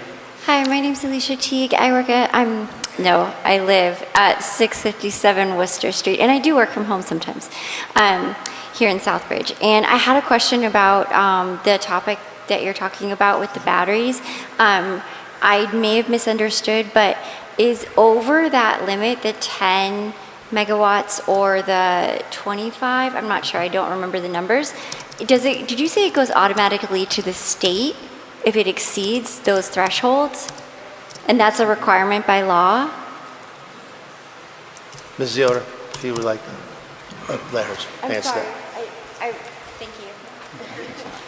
Yes, so looking at the regulations now, it's 25,000 kilowatts, and it will automatically go to the Energy Facility Siting Board, which is the state organization that is set up to be the permitter for these larger projects. I couldn't hear that last part. What was that? The Energy Facility Siting Board. So that's the state board that these projects will be referred to for permitting through the regulations. Thank you. I'm just clarify, Mr. Chairman. Hold on 1 minute, If I please. can clarify, according to the bylaws in front Hold of on, us. Counselor, one question. Do you have any other questions on this? Yes, I did have additional comment. I don't know if that's allowed though. So. If it's towards this agenda item, yes. Oh, okay, good. I just wanted to make the comment that I'm concerned regarding the automatic referral of these facilities to state review because it occurs to me that when the state decides things for local communities, they don't really appreciate the impact as many people here tonight have talked about. And I don't recall voting on this, but I'll be honest, we vote on a lot of stuff. You know what I mean? So I'm going to look it up. And I don't know, I think that if counselors want to educate us a little on that, that would be appreciated. I look forward to discussion on Focused on Southbridge, which I joined. Yeah, I'm concerned. This is concerning. Thank you very much. Thank you very much. Counselor Steve. Thank you. I'm going to clarify if you're looking at the way the bylaws are currently written, that they're proposed, section 8.6.3 ends with the schedule of uses where the tier 3, which is the largest version of the BESs, are special permit in all districts. It doesn't say that it goes to the state. However, the solar largest version does go to the state.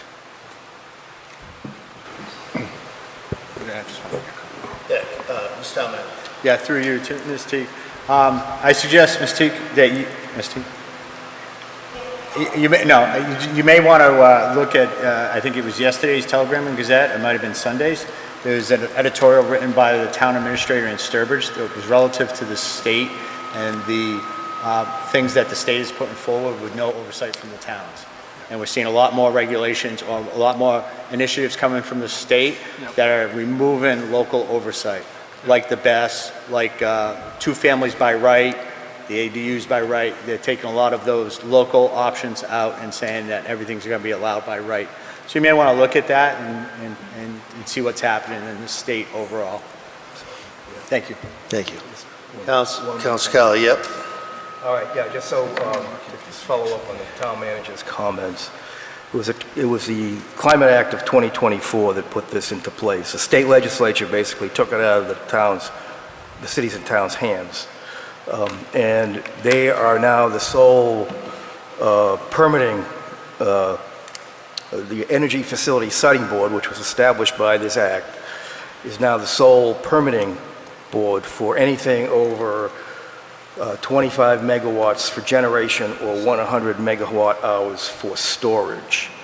So the town, if there was an application for a large project like that, they would go through the state, and the state would have to hold hearings where there would be available public comment, but it would be the state that decides where those, and under what conditions those projects would be sited.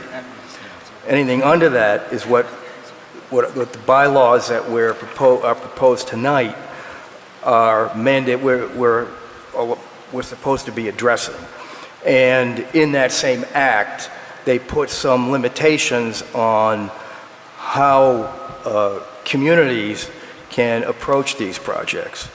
So that's what the proposed bylaws are intended to do, is to comply with the state law. Thanks. Thank you, Councilor. Any other discussion? All those in favor? This is One, just two, can you put your hands up? 1, 2, 3, 4, 5. I just want to clarify, this is just to send it to the planning board for a public hearing. We're not approving this Doesn't matter. bylaws. At this point in time, we got 5. Those against? I'm not in favor. 1, 2. Okay. 2 opposed, which would be Councilor Klein and Councilor Grenier. Thank you. All right. Number 14, Councilor's Form. Councilor Lazo. Or would you like me to go the other way? I just got a couple of things. First of all, I'd like to announce that we're having a dog kennel meeting on Thursday, 6 o'clock, Veterans Room, on the next move with the dog kennel. Secondly, I'd like to just put a plug in for the Italian Club and its bocce championship. Councilman Kelly got bumped out, his team is out, my team is out. But there's a girl named Judy LaRochelle who seems to be lights out and taking out the better teams. So Judy LaRochelle is promising a victory in a championship. So if anybody wants to go down and watch it, this club is a very vibrant club in the town of Southbridge, and they do all kinds of things for people, not only in the club, but for the community. So I really think, it's, if we could show some support, 6 o'clock Wednesday at the Italian Club. It's a great outing, just food. It's all, there's no admission or anything. You just watch the championship. I'd like to tell everybody about the school opening. It's a fun time for the kids. Traffic becomes a problem in some of our neighborhoods. Maybe if we could request somebody to slow down a little bit, it would be good. Finally, I'd just like to make a comment on something that I supposedly said at the last school council meeting. I was in motion of speaking, and while I was speaking, one of my fellow colleagues called a point of order. And the chairman did not rule me out or in because I waved it off because my fellow member was correct on her point of order. And I got frustrated with myself because I think I'm a pretty good parliamentarian as far as the rules and regs of the operations of the meeting. So when I leaned back and said what I said it about me. I do this on the job when I'm mad at myself, when I do something that I mess up the job, I pick on myself. So to clear the air, because there's so much fake stuff on the internet, I sit there and I look at it and go, where did that come from? Yeah, did I say it? I own it. No question about it. But I said it about myself because I felt like an idiot for what happened. I should have not been out of order, and that's where I'm going to leave that. People can assume, create, the internet's good at it, but I must say one thing. Mr. Stoddard, I have a tremendous amount of respect for. He comes up and he says it to your face. He's not Fuzzy Tail or the running rat on the internet that has no name. Another one was Nancy DiGregorio. She had such an intelligent response to decorum and various things that I sat there and it kind of took my heart. And that doesn't happen often. But she was another one that just made so much sense about the town council. So going forward, we'll try not to be so hard on myself, but I don't normally pick on people by nature. I sometimes am heavy and in short, because when you get off a construction site after a 9-hour day, sometimes you come to a meeting and maybe I shouldn't go to the meeting, but you know, I'd like to do things right. I take ownership to everything that I said here tonight, and I let it die there, because I'm here to serve the town of Southbridge. And I know that a lot of people have different ideas. There was a big election that just went on, and 1,500 people put 3 people in. And I congratulated them on their good campaign. They won. But don't misunderstand what that is. There's 17,000 people in Southbridge, upwards to 17,000. Everybody needs representation, and I think we'll continue to do that. I'm a fan of working together. I know that my good friend, the Chairman Adams, when his ears start turning red, that means sometimes he gets passionate in the debate on the issues. Sometimes he gets loud. I do too. But after it's over, we're friends, we walk for a coffee, we work together, we get through it. Don't take everything so personal. It's really, you know, I'm not that guy. I'm there for the people. I love my town. I'm going to continue to do my job. If I've offended anybody out there, I'm sorry. But I know I shouldn't have offended anybody here because I didn't say anything to anybody. Thank you. Thank you. Councilor Daniel. Thank you, Mr. Chair, through you. My only comment tonight is that I was at the ribbon cutting for the new Rehabilitation Center at the Center of Hope. And I'd like to congratulate the CEO, Erica Burrows, and the staff and the individuals that take advantage of the services there. Beautiful facility, wonderful ceremony, and we have a gem in the Center of Hope. The people that work there, it's God's work, and I was very pleased to be able to be invited there and to attend the ribbon cutting. Thank you. That's all I have. Thank you, Councilor. Councilor Klein. Thank you. First of all, I want to say that Wellstorm held an event on the Common on Saturday, and they gave out hundreds of book bags and school supplies to kids that are starting school today, and I just want to give them a shout out for doing such a great job. They gave up a lot of their time, and they work really hard to be able to provide services for kids and adults in this town, and I think it's wonderful. Second of all, I just want to address that comment was offensive. And it was offensive to people at the dais. It was offensive to me, not because I am what you said, or not because you called yourself that, but because the word itself is a protected class. There are people in our community who have disabilities. I am the mother of a son that has a disability, and it's offensive. So whether you're calling yourself that or somebody else, I hope that you'll refrain from doing that while you're in the dais from now on. Thank you. Hey, Councilor. Nothing tonight, thank you. Councilor Graham. To go on what our other councilors have said, I hope that this is a great year for all the children that went back to school today. I would just like to say, again, please be careful. When the bus stops, stop. Don't pass it, because that's taking our children's lives into your hands, and we don't want any tragedies to happen. On another note, the middle school from the Southbridge Middle School had a concert. It was brief.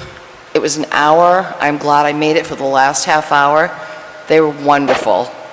And hopefully, as the year goes on, and they'd only practiced for 5 weeks together, they're going to be awesome by the end of this year. There's no doubt in my mind. Thank you. Thank you, Councilor. Councilor Steves. Thank you, Mr. Chairman. Two quick things. One is that I just wanted to point out for those of you that are election buffs, on Wednesday the 26th at 12:30, Channel 22 in Springfield, or on their website, www.lp.com, will be hosting a Neil Whalen debate for the U.S. rep seat. So it might be interesting if you're interested in the elections, and you can check out to see what they're standing for and those kinds of things.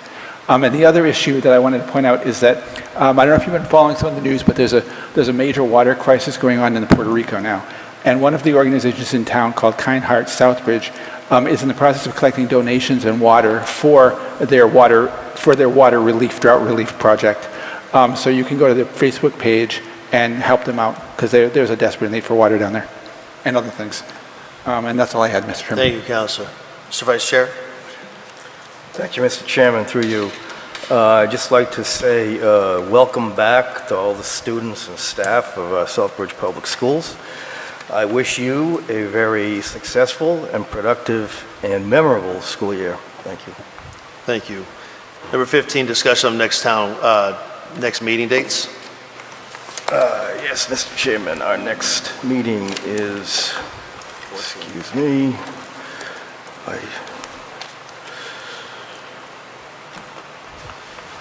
here we go. My apologies. Our next meeting is Monday, September 14th at 7 p.m. here in the dais. Thank you, sir. Number 16, vote to enter an executive session pursuant to Mass General Law, Chapter 30A, subsection 21, under the following section 6, to consider the purchase, exchange, lease, or value of real property. If the chair declares that an open meeting may have a detrimental effect on negotiating positions of the public body and not return to open meeting. The town. If I may, just for the public, it is property located in the area of 100 Central Street in Southbridge. The town council will adjourn an executive session and not return to open session. Roll call. Councilor Adams. Yes. Councilor Daniel. Yes. Councilor Kelly. Yes. Councilor Klein. Yes. Councilor Grenier. Yes. Councilor Lazo. Yes. Councilor Montigny, I was not here, and Councilor Steves. Yes. Councilor Provost. Yes. Thank you.